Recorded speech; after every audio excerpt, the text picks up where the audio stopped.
Indonesia was rocked this August by some of its largest and most dramatic protests in years. From Java to Sulawesi, thousands took to the streets, angry over soaring taxes, political privilege, and broken promises. On August 13th in Pati, central Java, up to 100,000 people gathered after officials announced a 250% hike in land and building taxes. At first peaceful, the protest turned violent in self-defense against the police. Rocks, bottles, and even vegetables were hurled at police. Tear gas filled the air. Government buildings were stormed and a police truck was set ablaze.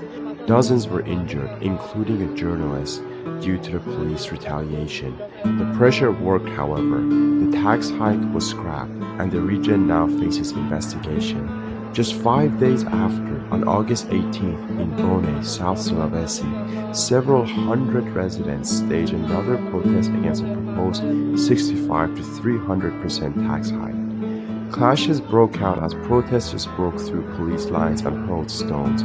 Authorities quickly announced the hike would be postponed indefinitely. Later on August 25th, in Jakarta, thousands of students and youth marched on Parliament. Their anger was fueled by revelations of MPs' lavish salaries and housing perks, around 50 million rupiah a month in allowances. Protesters carried banners and pirate flags from the anime One Piece, a new symbol of resistance.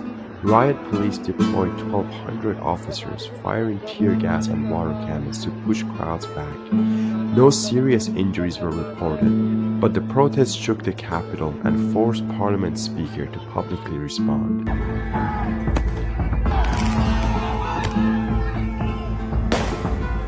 Across the country, smaller protests have also erupted. On August 14th, in Pekanbaru, Riau, hundreds of students demanded long-delayed scholarships and action on forest fires, choking the province. On August 19th, in Surabaya, about 300 students rallied at the provincial parliament, denouncing new laws and education cuts. In Makassar, on August 5th, students waved the One Piece flag to protest revisions to the Criminal Procedure Code.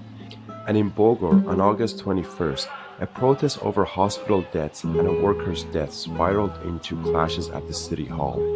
The Indonesian government has imposed a 306 trillion rupiah in budget cuts, over 8% of the national budget.